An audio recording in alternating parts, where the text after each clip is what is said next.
Hello student, welcome to Ashish classes. आज हम लोग पढ़ेंगे रुधिर। ठीक है, तो रुधिर के बारे में पढ़ेंगे। ये बेसिकली वीडियो हमारे हिंदी मीडियम के बच्चों के लिए रहेगा। इसमें हम रुधिर के बारे में बिल्कुल डिटेल से हर एक चीज़ को समझने की कोशिश करेंगे। तो वीडियो को पूरा लास्ट तक जरूर देखिएगा, ठीक है, क्योंकि आप लास्ट तक देखेंगे तभी आपको वीडियो समझ में आएगा, चीज़ें आपको समझ में आएंगी। ठीक है, तो आइए वीडियो को हम स्टार्ट करते हैं। तो बच्चों, रुधिर होता क्या है? ठीक है, तो मानव शरीर में संचरण करने वाला तरल पदार्थ जो शिराओं द्वारा हृदय में जमा होता है और धमनियों द्वारा पुनः हृदय से संपूर्ण शरीर में भेज दिया जाता है, रक्त कहलाता है। ठीक है, तो रक्त होता क्या है? तो रक्त एक तरल पदार्थ होता है। ठीक है, क्या होता है?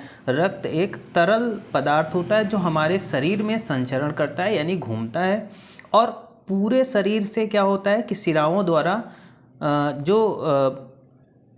अब कह सकते हैं कि गंदा रुधिर वो हृदय में जाता है, और हृदय से फिर वो कहाँ जाता है? वो जाता है फेफड़ों में, यानी लंग्स में जाता है, और फिर वहाँ इसका क्या होता है? प्यूरिफिकेशन होता है, यानी शुद्ध रुधिर बनता है, ऑक्सीजनेटेड रुधिर बनता है, यानी उसमें ऑक्सीजन मिलता है। फिर वो रुधिर हृदय में आता है और हृदय से धमनियों द्वारा पुनः पूरे शरीर में भेज दिया जाता है। इसी को बोलते हैं हम लोग रुधिर। ठीक है, अब देखिएगा, अगर हम रुधिर की बात करते हैं, यानी रक्त की बात करते हैं, रक्त यानी ब्लड, अब इसको दो पार्ट्स में डिवाइड कर दिया जाता है। ठीक है, इधर देख लेते हैं, ये ब्लड है, इसको टू पार्ट्स में डिवाइड किया, यानी दो भागों में बांट दिया गया। पहला आ जाता है प्लाज्मा, पहला पार्ट प्लाज्मा। ठीक है, तो ये प्लाज्मा जो होता है वो रुधिर का, यानी ब्लड का 55% पार्ट होता है, 55% भाग होता है। दूसरे पार्ट में आ जाता है इधर रुधिराणु, यानी ब्लड कार्पोसेल्स बोलते हैं इसको, रुधिराणु। ठीक है, और ये ब्लड का 45% यानी 45% भाग होता है। ठीक है, अब देखो आगे चलते हैं हम लोग।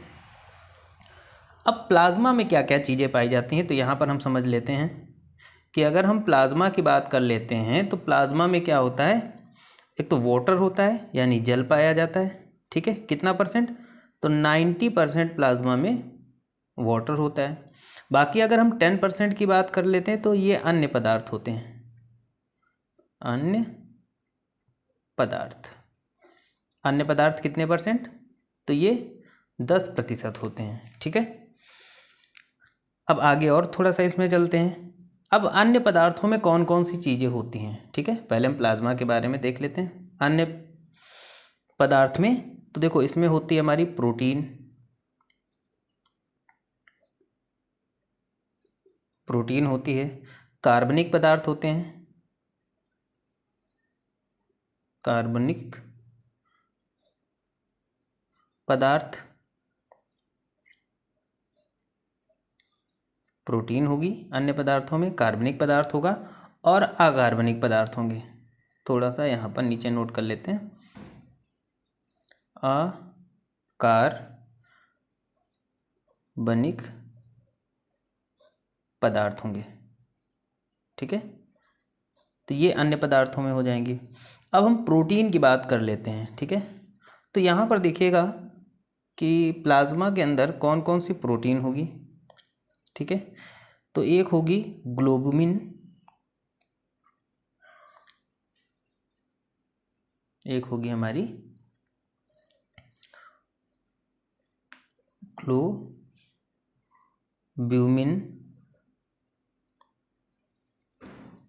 फर्स्ट, सेकंड होगी हमारी एल्बुमिन, एल्ब्यूमिन। ठीक है, अब देखिएगा कार्बनिक पदार्थ कौन कौन से होंगे। तो यहाँ पर अगर हम कार्बनिक पदार्थ की बात कर लेंगे तो कार्बनिक पदार्थ में क्या होगा? एक तो ग्लूकोज होगा,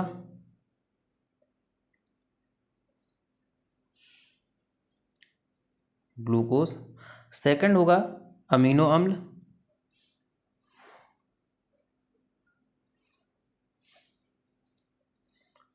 अमीनो अम्ल होगा। एंजाइम्स होंगे,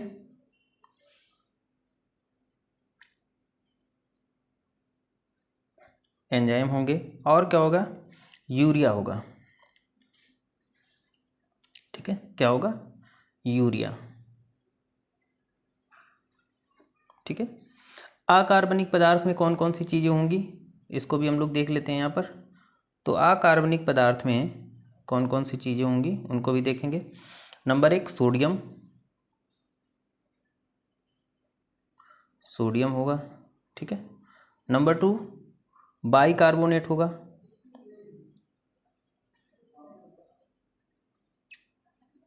बाइकार्बोनेट पाया जाएगा। और बाइकार्बोनेट के साथ साथ यहाँ पर फास्फेट भी पाया जाएगा, क्या पाया जाएगा, फास्फेट पाया जाता है। तो यहाँ तक था प्लाज्मा, ठीक है। अब हम रुधिराणु के बारे में बात करेंगे, ठीक है। अब हम लोग रुधिराणु में क्या क्या पाया जाएगा, तो देखो रुधिराणु में हमारा क्या पाया जाएगा, एक तो आरबीसी पाया जाएगा, आरबीसी मतलब लाल रुधिर कणिका, ठीक। दूसरा डब्ल्यूबीसी मतलब श्वेत रुधिर कणिका, ठीक है।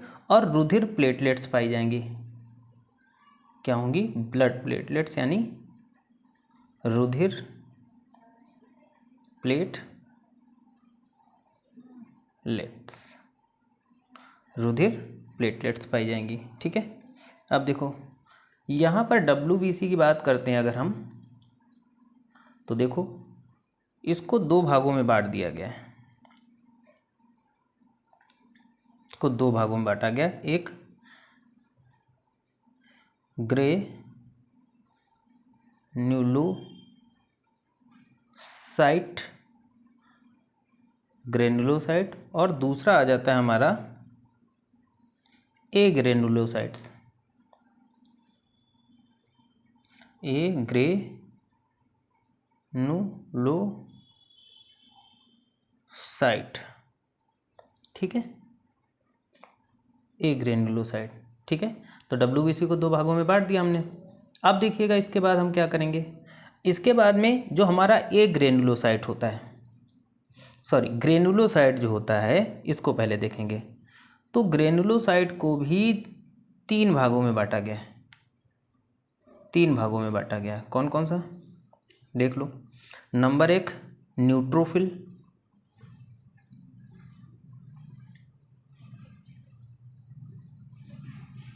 नंबर 2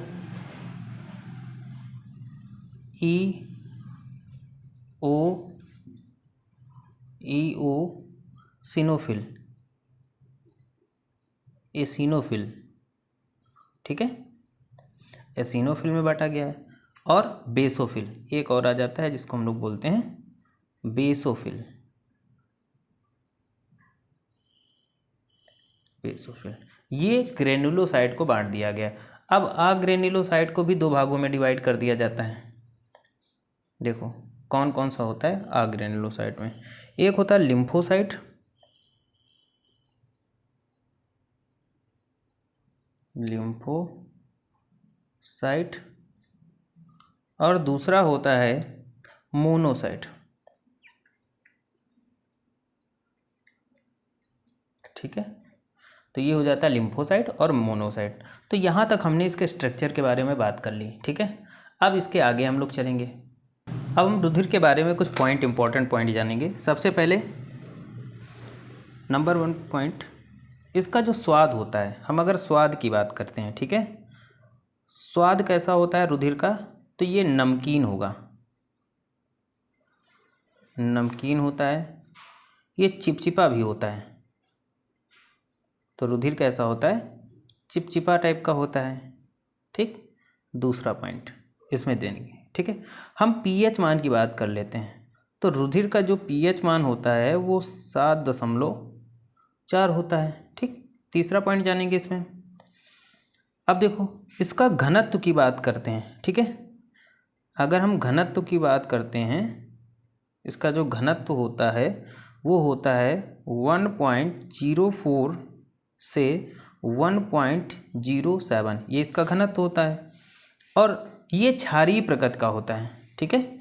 जो हमारा रुधिर होता है वो कैसा होता है, क्षारीय प्रकृति का होता है, क्षारीय प्रकृति का होता है। ठीक है, अब देखो आगे देखते हैं। अब देखो यहाँ पर अगला पॉइंट आ जाता है कि ये जो ब्लड होता है, रक्त की उत्पत्ति कहाँ से होती है। तो देखो रक्त की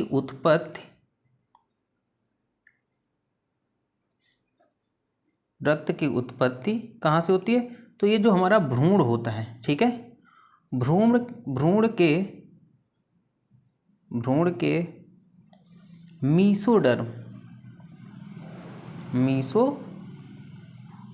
से होता है। ठीक है, तो भ्रूण में जब मीसोडर्म बनता है वहीं से रक्त की उत्पत्ति होती है।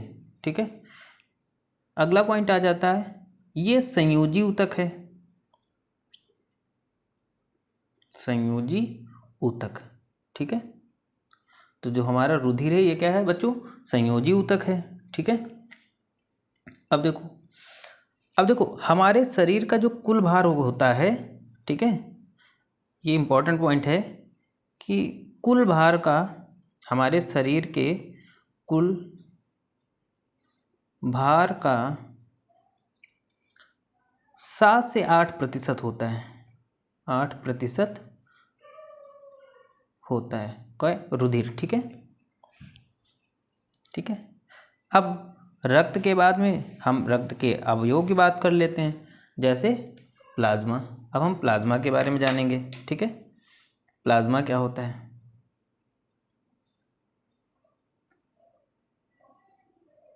प्लाज्मा, ठीक है, तो देखो बच्चों रक्त होता क्या है, प्लाज्मा क्या होता है, सॉरी। तो प्लाज्मा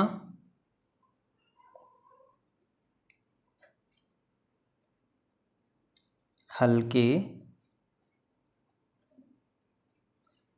पीले रंग का पदार्थ होता है। प्लाज्मा हल्के पीले रंग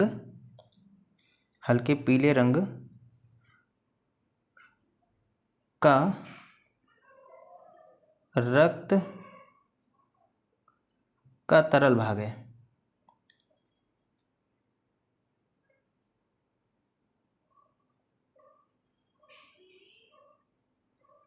तरल भाग है, यहाँ तक समझ में आया होगा। ओके, अब बाकी चीज़ें हम समझ ही चुके कि इसमें क्या होता है, 90% प्लाज्मा में क्या होता है, जल होता है। ठीक है, यानी प्लाज्मा में 90% जल तथा क्या होता है, 10% अन्य पदार्थ पाए जाते हैं, जैसा कि आपको पहले डायग्राम जो बनाया था हमने उसमें बताया। अन्य पदार्थ में प्रोटीन है ना, कार्बनिक पदार्थ, अकार्बनिक पदार्थ, ये सारी चीज़ें होते हैं। ठीक है, अब देखो प्लाज्मा करता क्या है, तो ये शरीर का जो ताप होता है, ये शरीर के ताप को नियंत्रित करता है। ठीक है, नियंत्रित करता है। तो प्लाज्मा क्या करता है, ये जो हमारे शरीर का ताप होता है उस शरीर के ताप को नियंत्रित करता है और घाव भरने में सहायता करता है। ठीक है, क्या करता है, घाव, चोट लग जाती है ना, तो जो घाव हो जाते हैं तो घाव भरने में सहायता करता है। घाव भरने में सहायता करता है, घाव भरने में सहायता करता है। ठीक है, ठीक है, अब देखो इसमें प्रोटीन कौन कौन सी पाई जाती है, तो हम पहले पढ़ चुके हैं इसमें कौन कौन सी। देखो इसमें एक तो प्रोटीन पाई जाएगी हमारी एल्बुमिन। ठीक है, हिंदी में भी एल्बुमिन कहते हैं और इंग्लिश में भी कहते हैं। ठीक है, एल्बुमिन, ग्लोबुलिन,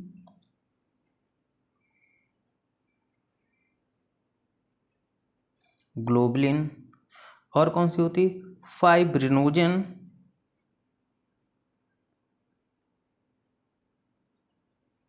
प्रोथ्रोम्बिन,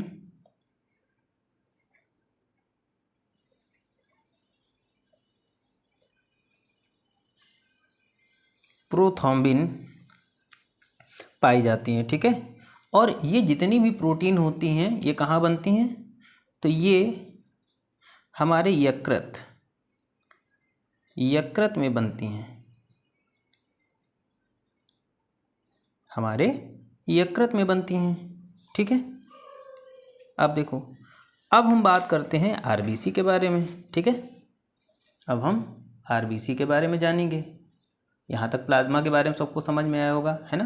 तो ये हिंदी मीडियम के बच्चों के लिए वीडियो है, क्योंकि अभी तक तो मैं इंग्लिश में पढ़ा रहा था, लेकिन कई सारे बच्चों ने कहा कि हिंदी मीडियम में भी बताइए, तो मैं ये आपके लिए वीडियो लेके आया हूँ। आरबीसी मतलब लाल रक्त कणिकाएं, लाल रक्त कणिकाएं। ठीक है, यह कणिका, लाल रक्त कणिका, आरबीसी क्या होती है। तो देखो बच्चों, पहला पॉइंट, यह भी एक प्रकार की रक्त कोशिका है। ठीक है, रक्त कोशिका है जो कि रक्त में ही पाई जाती है। ठीक है, अब देखो, यह गोलाकार होती है। अब आकार की बात कर लेते हैं, तो ये इनका जो आकार होता है वो कैसा होता है, गोलाकार, ये गोलाकार होती हैं। ठीक, आगे देखो, इसमें क्या होता है, केंद्रक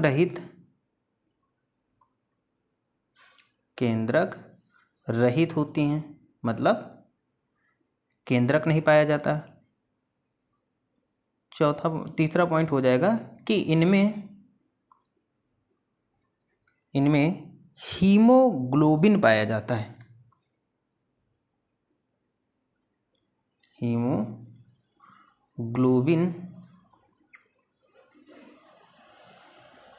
पाया जाता है।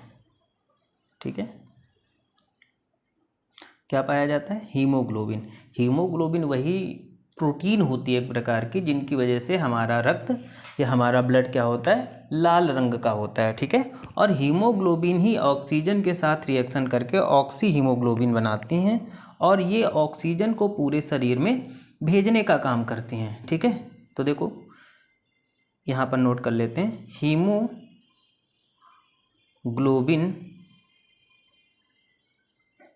और ऑक्सीजन के साथ रिएक्शन करती हैं, तो ये बनाती हैं ऑक्सी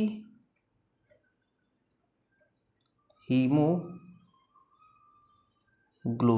ठीक है, क्या बनाती हैं, ऑक्सी हीमोग्लोबिन बनाती हैं। ठीक है, और यही ऑक्सी हीमोग्लोबिन ऑक्सीजन को पूरे शरीर में ले जाने का काम करता है। ठीक है, अब देखो, इसके जीवन काल की बात करते हैं, तो जीवन काल इसका 120 दिन का होता है।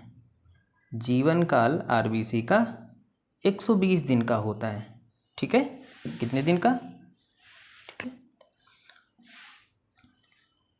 अब देखो, नेक्स्ट पॉइंट इंपॉर्टेंट इसी में आ जाता है कि 1 घन मिलीमीटर में, 1 घन मिलीमीटर में, 1 घन मिलीमीटर में 50 लाख रक्त कण पुरुषों में, 50 लाख रक्त कण पुरुषों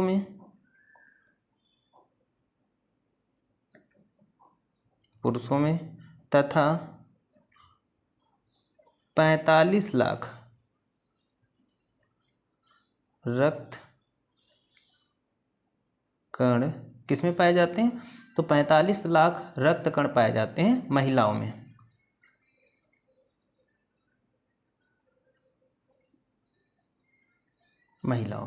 यहाँ तक समझ में आई होगी। ठीक है, यहाँ तक। अब आगे देखते हैं हम लोग नेक्स्ट पेज से आगे। देखो, तो देखो, अगर हम बात करते हैं आरबीसी का निर्माण कहाँ होता है, तो अस्थि मज्जा में, अस्थि मज्जा। देखो आरबीसी हमारी अस्थि मज्जा यानी बोन मैरो में बनती हैं, ठीक है। और क्या होता है कि ये इनकी मृत्यु कहाँ होती है, तो निर्माण यहाँ हो गया, मृत्यु इनकी होती है प्लीहा में। कहाँ पर, प्लीहा यानी स्प्लीन, प्लीहा, ठीक है। तो प्लीहा में इनकी मृत्यु होती है, ठीक है। नेक्स्ट पॉइंट आगे देखो। अब देखो अगर हम मनुष्य में बात करते हैं, मनुष्य में आरबीसी का आकार, आरबीसी का जो आकार है वो कितना होता है, तो मनुष्य में आरबीसी का आकार होता है 7 से 8.4 माइक्रोन, 8.4 माइक्रोन होता है।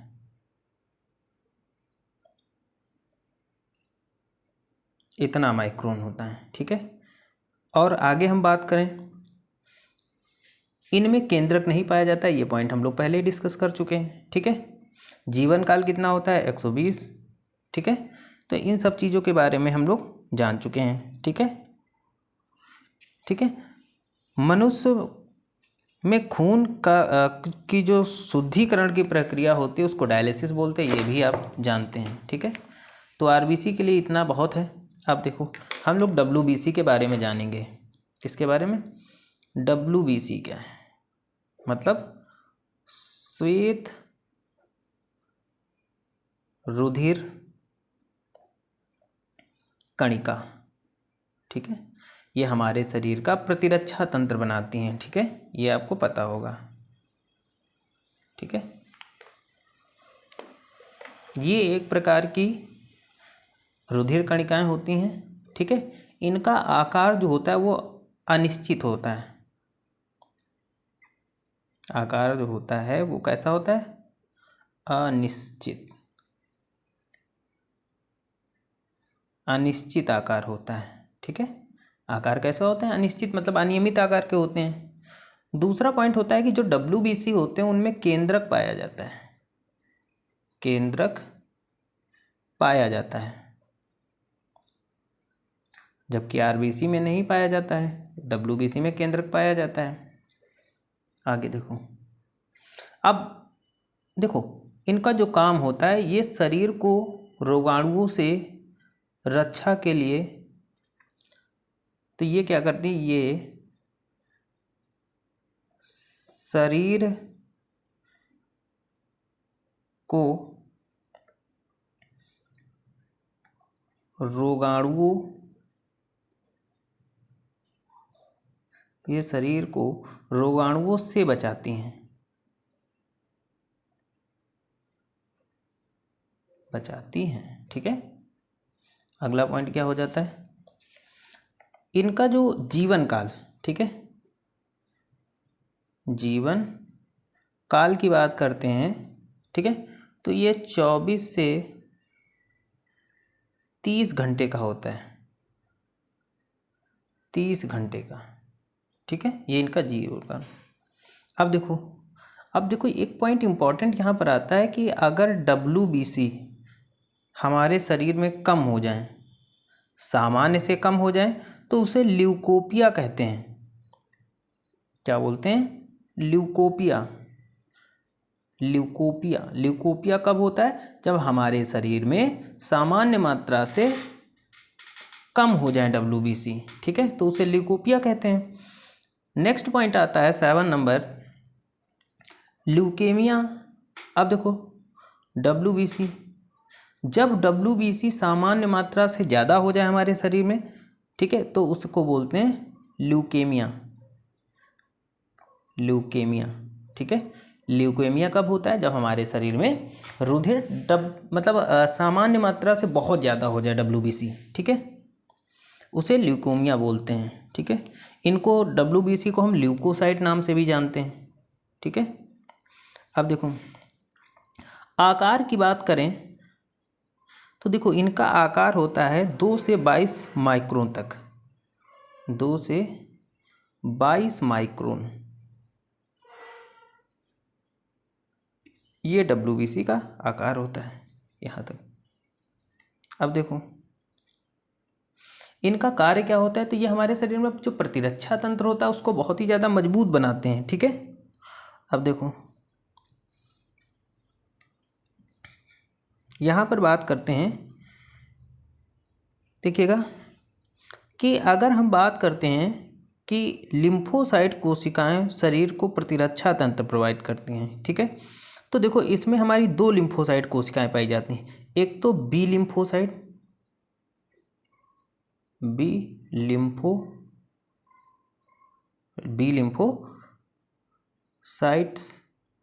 ठीक है। बी लिम्फोसाइट इसमें पाई जाती हैं। अब ये बी लिम्फोसाइट करती क्या है, अब देखो इनका जो उत्पादन होता है वो परिपक्वन अस्थिमज्जा में होता है। ये एंटीबॉडी का निर्माण करती हैं, ठीक है। ये क्या करती हैं, ये शरीर में एंटीबॉडी का निर्माण करती हैं। किसका निर्माण, एंटीबॉडी का निर्माण, ठीक है। 10 नंबर देखेंगे। अब यहाँ पर टी लिम्फोसाइट कोशिका भी पाई जाती है, टी लिम्फोसाइट कोशिका। तो देखो अगर बी लिम्फोसाइट की बात करें तो ये एंटीबॉडी का निर्माण करती है हमारे शरीर में। हम टी लिम्फोसाइट की अगर बच्चों बात करेंगे तो टी लिम्फोसाइट क्या करती है, एंटीजन की पहचान करती है, ठीक है। एंटीजन की पहचान करती है, ठीक है। अब बच्चों हम प्लेटलेट्स की ओर चलेंगे। इतने पॉइंट बहुत हैं आपके एग्जाम्स के लिए, आप किसी भी एग्ज़ाम की बात कर लें, हर एग्ज़ाम में यहीं से ही पूछा जाएगा, इतना बहुत है। हम प्लेटलेट्स की बात करते हैं, ठीक है।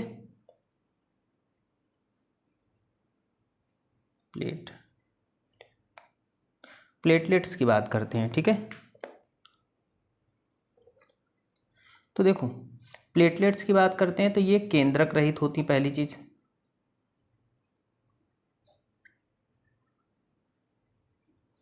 केंद्रक रहित होती हैं। इनका आकार कैसा होता है, अनियमित आकार होता है, ठीक है। इनका जो कार्य होता है रक्त को जमने में मदद करना। जब चोट लग जाती है ना तो थोड़े समय के बाद जो ब्लड हमारा जम जाता है ना उसमें मदद करते हैं, रक्त को जमने में मदद।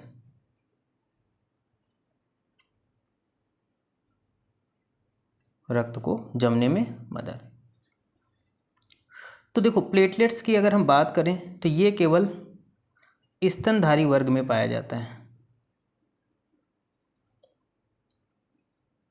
स्तनधारी वर्ग में पाया जाता है,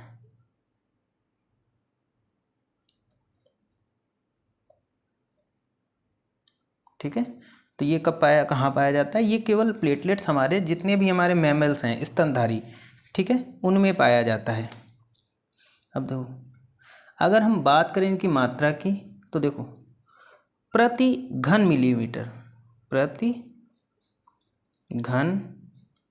मिलीमीटर की बात करें तो ये 1.5 से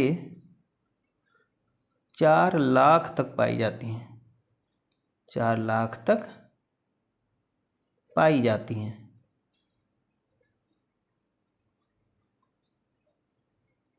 ठीक है। इनका निर्माण भी कहाँ होता है, अस्थिमज्जा में, और प्लीहा में ये मर जाती हैं, ठीक है। और चीज़ एक देखी होगी कि जब डेंगू और चिकनगुनिया होती है तो उस कंडीशन में जो प्लेटलेट्स होती हैं वो बहुत ही ज़्यादा यानी बहुत ही तेज़ी से नीचे गिरती हैं, ठीक है। तो यहाँ तक हमारा ब्लड से संबंधित जो इन्फॉर्मेशन थी बहुत अच्छे से आपको बताई। और अगर आपको ये वीडियो अच्छा लगे तो चैनल को सब्सक्राइब करिएगा और वीडियो को लाइक और शेयर करिएगा। Thank you for this class.